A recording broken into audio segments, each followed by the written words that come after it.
পুনর্বাসন করছে, আমি বলছি তাদের নাম আপনারা লিখে রাখুন, শুনে রাখুন। 5 তারিখের পরে, 5 তারিখের আগে যাদের পকেটে 100 টাকা ছিল না, যারা রিক্সায় চলার মতো তৌফিক ছিল না, আর 5 তারিখের পরে যাদের পকেটে 1000 টাকার নোট, যারা 5 স্টার হোটেলে খায়, যারা গাড়িতে চড়ে, যারা সানগ্লাস ব্যবহার করে, তারাই এই আওয়ামী লীগকে পুনর্বাসন করছে। আর এই আওয়ামী লীগ সেই আওয়ামী লীগ, যে আওয়ামী লীগ প্রাচীন একটি রাজনৈতিক দল।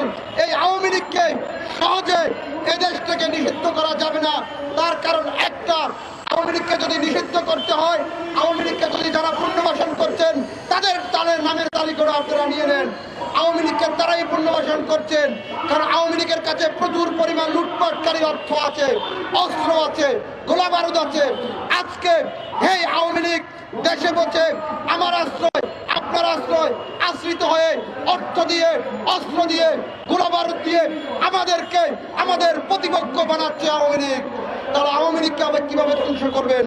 আওয়ামী লীগকে যদি নিষিদ্ধ করতে হয়, আওয়ামী লীগকে এদেশ থেকে তাড়াতে হয়, আমাদের গত 17 বছরের আন্দোলন এবং মাঠে যারা যুদ্ধ করেছিলেন, সংগ্রাম করেছিলেন, তাদেরকে শপথ নিতে হবে আমরা আমাদের অধিকারের জন্য যুদ্ধ করে এই আন্দোলনের উসিলায় আমরা শেখ হাসিনাকে বিদায় করেছি।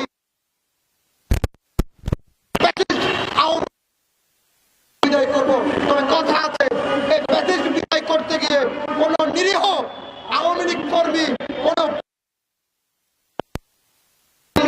এবং অত্যাচারের শামিল না হয়। আওয়ামী লীগ অপরাধ করেছে, তার বিচার হবে। আওয়ামী লীগের বাংলার মাটিতে আমি বলে দিচ্ছি, অনেকগুলো মিডিয়া আছেন, তাদের সামনে বলছি, এদেশে বাংলার মাটিতে আওয়ামী লীগ রাজনীতি করার সুযোগ পাবে।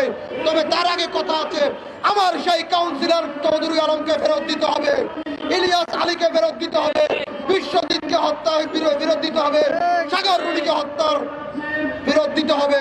যদি এদেরকে ফেরত দেওয়া হয়, তাহলে বাংলাদেশের মানুষ চিন্তা করবে তাদেরকে বাংলাদেশের রাজনীতিতে সম্পৃক্ত করা যায় কিনা। সাথী ও বন্ধুগণ, আমি বাংলাদেশের রাজনীতিতে নগণ্য একজন ছোট্ট রাজনৈতিক কর্মী।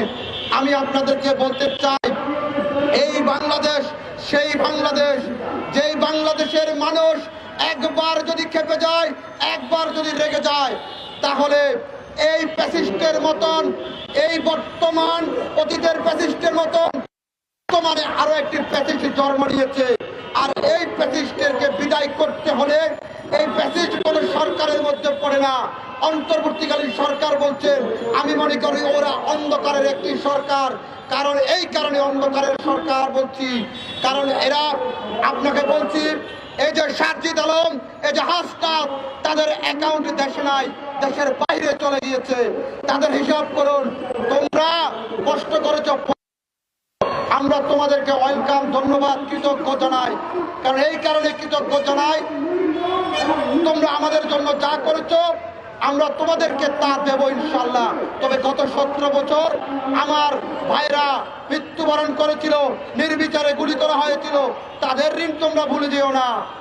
তোমরা নতুন সাজে বিয়ে করছো, আর আমরা এখানে আন্দোলন করছি। বিয়ের বাড়িতে বসার সময় পাও নাই, সোশ্যাল মিডিয়াতে বিয়ের ছবি দিয়ে আমাদেরকে ভুলিয়ে ভুলবে না। বাঙালি যদি ইসলামের জাতি, আমি ভারতকে বলতে চাই, ভারত আমাদের শত্রু নয়, ভারত আমাদের আবার বন্ধু নয়, ভারত আমাদের সাথে গিভ এন্ড টেক। কিন্তু কথা আছে, কথা পরিষ্কার, ভারত 1971 সালে আমাদেরকে সহযোগিতা করেছিল, আমরা বলি নাই। কিন্তু তার অর্থ এই নয় যে আমার দেশটাকে আপনি গিলে খাবেন, আমরা আপনাকে অতিথি হিসেবে আপ্যায়ন করব, কিন্তু তার অর্থ এই নয় যে আপনি আমাদেরকে ধ্বংস করে দেবেন। কাজে পরিষ্কারটুকু বলতে চাই আপনাদেরকে, এই ফ্যাসিস্টের বিদায় হবে খুবই শীঘ্রই। তবে সময় তারিখ আমি বলে দেবো ইনশাল্লাহ কখন হবে, কাল্পনিক ভাবে ইনশাল্লাহ। ভালো থাকুন, সুস্থ থাকুন। ডাক দিয়েছেন জনতা, থাকতে চাই একতা। আল্লাহ হাফেজ।